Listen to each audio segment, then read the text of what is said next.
perspective on some of the most recent initiatives that we're setting underway. I'll begin with another view of the buildings in Abbey Square that Jonathan showed from a slightly different perspective, from the fact that we live in a historical building in a historical town, is that history does not hold back the future, but it informs the future. And a lot of the heritage of the formation of the Union is what drives us forward into continuing to improve our services to the community. So I'll introduce the talk with some historical background, then I'll speak a little bit about the scientific publications of the IUCr, a little bit about the web services that we offer, and a little bit of time permits about educational resources, an area that I think is fit for further development. Just going back very briefly to the building, I emphasize that all the material in this talk, or almost all this material, relates to the services that we have developed and that we serve from those buildings. So these are the work of the very talented colleagues with whom I work and who serve the Union in our professional capacity. So the reason I've entitled my talk Knowledge Resources for the Crystallographers of Tomorrow, knowledge of course is a term that's cognate with scientia, the Latin term. And that has come down to us as science in the modern age. But really, scientia is a very broadly based idea. It's not something very technical, very restricted. It ranges over essentially the full range of human intellectual endeavor. And this was something that was recognized by early scholars. At the time of the fall of the Roman Empire, Western Europe essentially lost its connection with classical scholarship. And the story of how that scholarship found its way back into the Western Hemisphere owes a lot to the efforts of the Islamic scholars of the what we would call the early Middle Ages. So after Aristotle appeared to the Caliph al-Mamun to encourage him to engage with Hellenic thought, there was a period of immense fertility in intellectual endeavor in the Islam world, fueled initially by the discovery of Hellenic publications, the desire to translate them into Arabic and to propagate through the growing regions into which the Islamic culture was propagating. And being carried along in their wake, they entered through southern Spain back into Western Europe, and it's possibly not overstating the case too much to say that that was part of the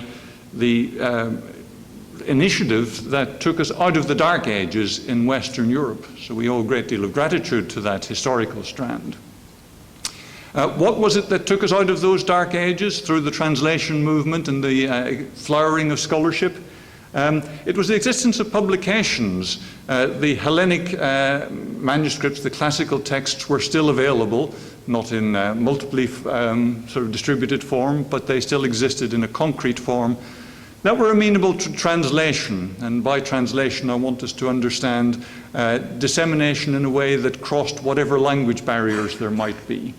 And traversing those language barriers was an action of communication, and that communication involved physical transit as well as the transfer of ideas.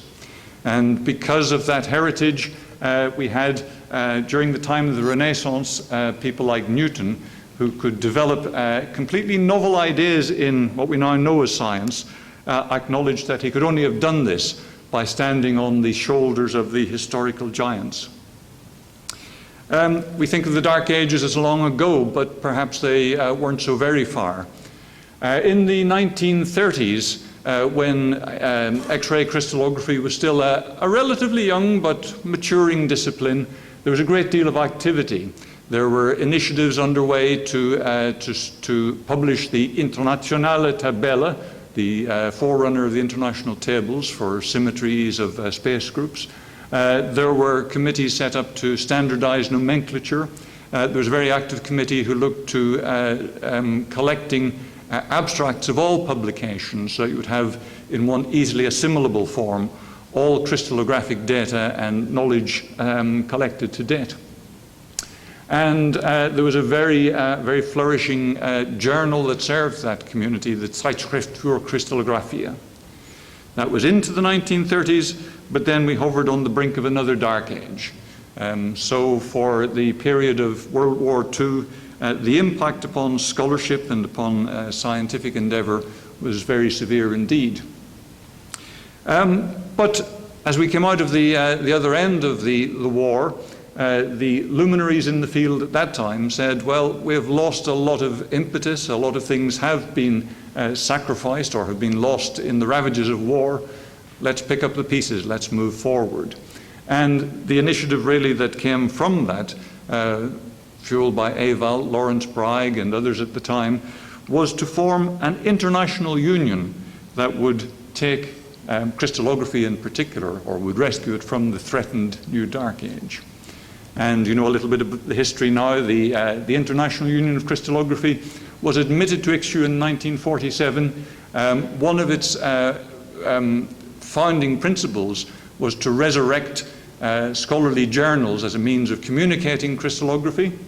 So Acta Crystallographica was actually published in 1948, a bare number of months after the formation of the Union. And in 1948, there was the first Congress at Harvard. You've seen many group photographs through this meeting of that particular assembly, but here's just a slightly more personal one to show that at these meetings, people come together, people come from all over the world, they network, they exchange ideas, they exchange motivation, enthusiasms, and so on. So as I suggested in the panel discussion last night, an international scientific union should be understood in two senses. It's an international union of scientists, and these are some of the ways in which the IUCr sort of fulfills that role. It supports through its membership of ICSU principles such as the freedom of movement and expression. It has representatives on other bodies, interdisciplinary bodies, international bodies, that overlap with the aims and activities of other sciences in order to set a context for our science. It's very involved in capacity building. We've had the initiative in Africa running for a couple of decades now, and so much of the efforts of the International Year were turned in that direction. We support travel and meeting attendance. We recognize individual crystallographers of great distinction through the Ewald Prize. And as I suggested last night, perhaps we could be more vocal in representing the basic principles of scientific integrity that we want to be a beacon for best practice through our science and indeed through all of science. But the flip side is it's also an international union of science, and that aspect is summed up very nicely in its mission statement, its original objectives, the 5 bullet points: to promote international cooperation, contribute to all aspects of the science, to promote the international publication of crystallographic research, this founding principle that led to Acta Crystallography, to facilitate standardization of method units and the other tools of the trade, and to form a focus for the relationship of crystallography with other sciences. I sort of highlight the third and fourth because those are the things that we've been most directly involved with in Chester in my time serving the Union. And just before leaving this point in history, I want to acknowledge that at this very early stage, achieving the early goals of the Union was only possible with the direct interaction with UNESCO, our partner in the International Year. And if you look in early editions of all of our important publications, such as in Acta, the editorial preface of Ewald acknowledges subsidies from UNESCO. If you look at the early international tables, they also received generous financial support. Structure reports, this indexing effort that was another part of one of the early ambitions of the Union, had generous support from UNESCO. The teaching pamphlets, which although they're elderly now, are still a vital and free resource that is part of our educational initiative, were launched with financial assistance from UNESCO. The world was a slightly different place then. UNESCO had command of funds, which it no longer does, but it was also active in all sorts of other interaction, and that support between bodies at this international, intergovernmental level remains as important today as it ever did. We thank UNESCO for their support during this past year, and we look forward to more fruitful collaborations with them. So let me focus a little bit on some of the more specifics. The scientific publications, Acta Crist was launched under Ewald's editorship in 1948. A single journal that covered all of crystallography at that time. But as the years progressed, crystallography expanded as a subject. One volume couldn't contain all the different types of research, and over the years, the stable of journals has multiplied. Now we have 9 titles. I'll just run them up quickly there. And as they come up, you'll see from their particular subtitles that they cover distinctive areas of chemistry, physics, biology, applied crystallography. And the most recent one, IUCr, which is the flagship journal, will marshal the most relevant and interesting and impactful papers across any field of structural science or cognate sciences related to crystallography. So we've come a long way in just getting on for 60 years. I'm getting on for 70 years now. A couple of points I would make during the time that we have been responsible for the professional development of the journals. We've always sought to make them innovative. Actually, right back from the beginning, structure factors were required to support any structure that was reported. This is an early form of data deposition, which is a very trendy idea these days. In 1992, we made the table of contents of our issues available online. This was 2 years before the World Wide Web was invented. I can fill you in on the technical details later if you want to know how we did that. In 1996, Acta Crist C mandated electronic-only submission. 2 years after the web was invented, we were in a position where we could require our community to send electronic submissions, and in a particular highly specified format that we had developed for optimal efficiency. In 1999, we developed our own online publishing platform. We co-published the journals with commercial partners. In those days, the partner was Blackwell, who were developing their own online platform. It did not have as rich a series of provisions and capabilities as we wanted for our users. We developed our own web server with its own rich set of features. By 2002, we had digitized all past content of the journals. I think, again, we were probably the first scientific society to have achieved that. As Jonathan mentioned, we hope to make all the full text interactively available, but already all the PDF representation of pages was on the web in 2002. 2006, we were awarded a prestigious prize by the Association of Learned and Professional Society Publishers in recognition of our innovation, the development of SIF as a standard and its use in publication. A couple of years later, we developed tools that allowed authors to create interactive figures that they could embed within the text of their article. And there's an example of one such. IUCr Journals are the journals of a scientific union. We have the responsibility to maintain the highest quality in our subject, and so they are authoritative. They've always undergone rigorous peer review. Our editorial boards are filled with experts. We introduced CheckSIF as a semi-automated technical review, so structures could be assessed without manual labor to a very, very high level of consistency. We retain an experienced and skilled technical editing staff, my colleagues in Chester. We check for duplication of structures through our interactions with the databases. And we take a responsible audit of post-publication changes. Core agenda, addenda, those are all properly linked back to the original paper, so you can follow forwards and backwards corrections. And in the case of retractions, again, the retractions are taken from the scientific record, but it is noted that that has been done so that the audit trail remains. An indication of how they're considered as authoritative, there are any number of bibliometric indicators.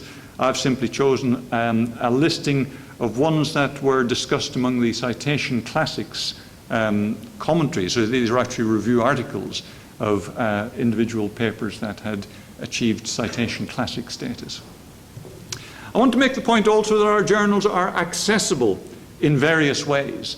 So we have two completely open access titles, IUCrJ, our premier title, Acta Christi, which is a very large repository of individual crystal structure determinations, can be read freely by anyone on the planet without let or hindrance. All the other journals offer hybrid publication. So if you have the desire and the funding and you wish to make your individual article open access, you can do so on payment of the author publication charge. All the data and supporting material for every paper, whether it's behind a paywall or not, is free to download, and that's always been the case. And we have a very generous liberal policy towards post-publication deposition in repositories. It's essentially a green open access support.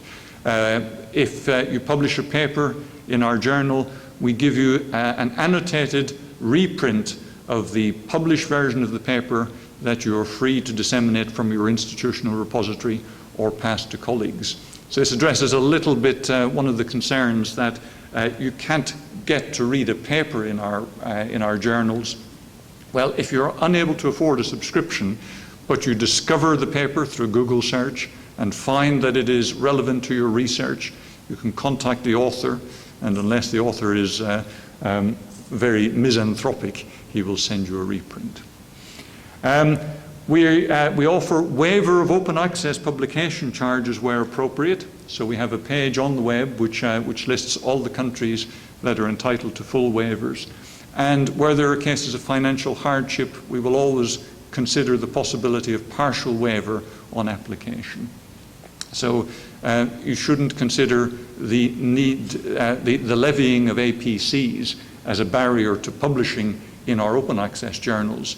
If your research is of first quality, it will get published. And for the subscription journals, equally, we don't make page charges. There's no payment on publication in a subscription journal. And we also support the uptake of institutional subscriptions to institutions in the developing world through a journal grants fund. And again, there's a link on the web. You'll have this presentation available afterwards, so you can track it. But again, individual institutions within the developing world can obtain significant discounts on the publication price if they fulfill certain criteria. And I want to make the point that IUCr journals are useful. It seems a daft thing to say, but they were developed for the use of the community. And this is seen by the fact that our navigable full text, we get more downloads than most other scholarly publishers for journals in different fields. We try to make all sorts of useful tools available. So if you're reading through an article, you find a term that you're not familiar with, you click on it, a little pop-up window can link you to the definition of that term in the online dictionary of crystallography, which is maintained by the Nomenclature Commission of the Union.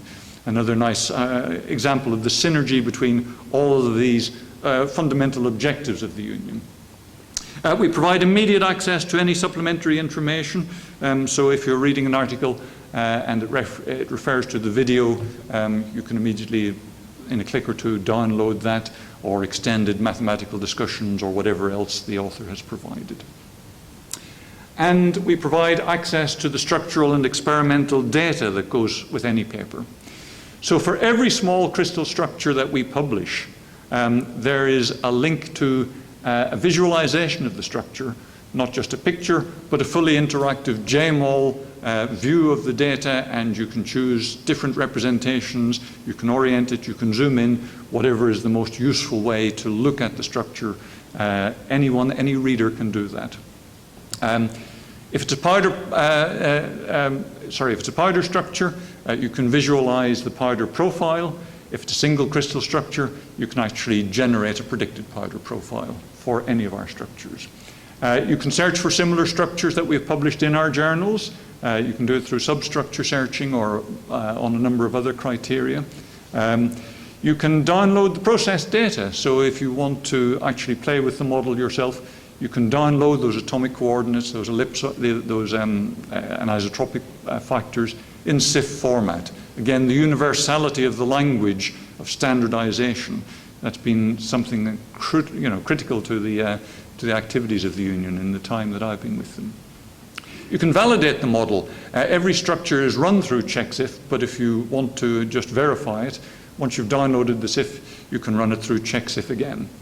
And if you think that the report on CheckSIF suggests that maybe the author didn't quite get his refinement right, you can download the structure factors and do the re-refinement yourself. Our other major continuing publication effort is international tables. That has a history, goes back to the Internationale Tabelle and then the international tables for X-ray crystallography. And the third edition, really, the international tables, is now extended to 8 published volumes, another in press, and a lot more to come. They're weighty volumes, and so we have made great efforts to make them all available online and to make the online versions highly interactive, highly hyperlinked. Pop-up help is available. You can browse the ontologies, the SIF dictionaries with links to the nomenclature links. You can access interactive databases of symmetry relations. You can find superspaces for any particular combination of space groups you're working on. The printed tabulations that are still in the old printed editions are gradually being replaced by interactive graphing tools, so you can get an overview of what's going on. Structure reports I'll mention just very briefly. That was a very early effort of the Union to abstract and index in the days before electronic resources. They're now rightly defunct because their function's been taken over by the structural databases. But nonetheless, there's a continuity of intention there. The idea of structure reports was fundamental to the foundling Union. The idea of supporting the structural databases is another priority for the Union of today. And our journals interact very well. They collaborate with all the major structural databases.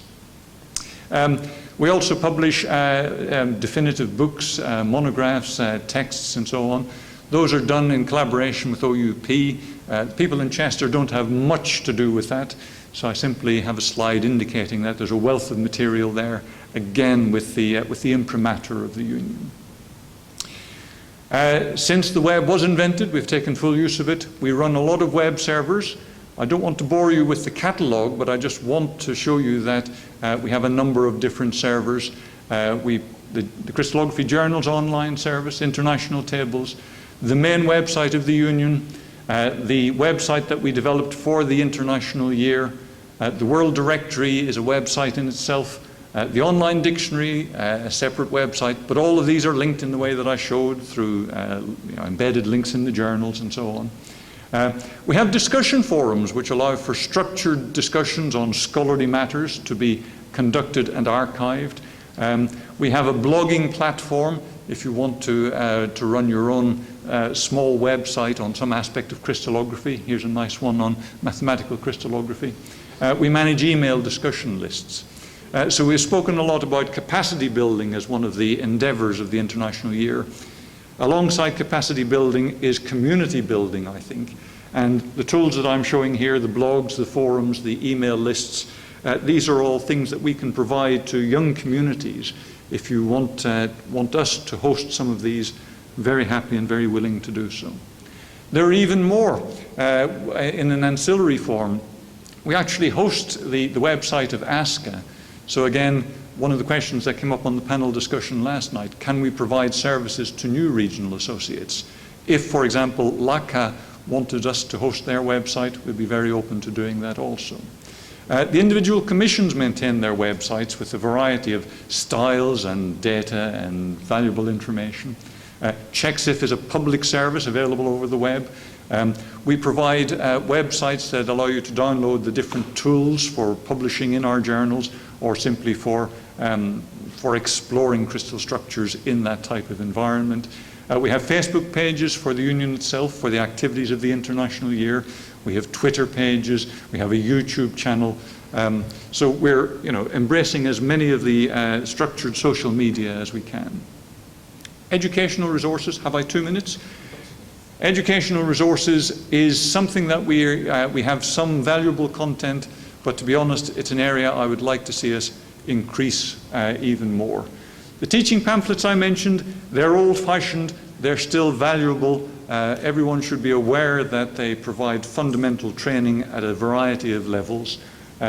We have published a couple of dozen over the years. They're all available literally as printed pamphlets, but in the modern age, maybe we want a new generation of teaching materials that are fully electronic. I welcome that as an addition to that.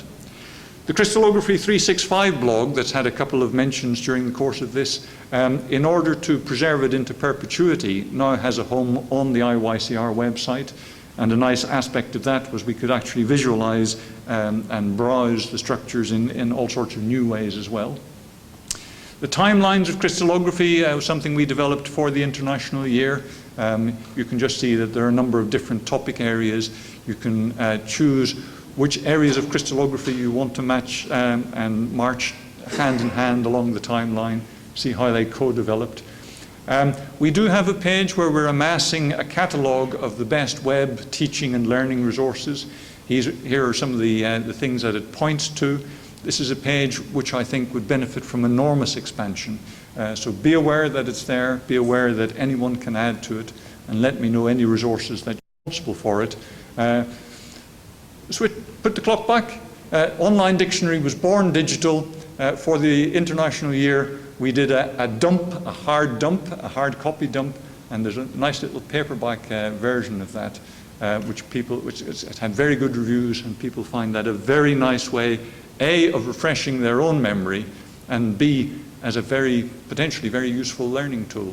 It's a little pocket-sized book. It could go to faculties in any subject related to crystallography and get people to understand some of the concepts in our discipline. So I've got to the end. In conclusion, the outreach activities during the past year have opened new avenues for communication and education. We want to build on those.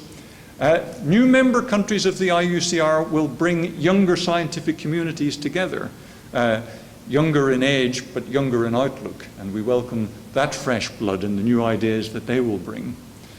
And as I've given you a lot of history, but as the scientific world expands, the IUCr remains committed to the preservation and sharing of knowledge. That's been its driving principle from the outset, and pass that on to future generations so that there will be no further dark ages. Thank you very much.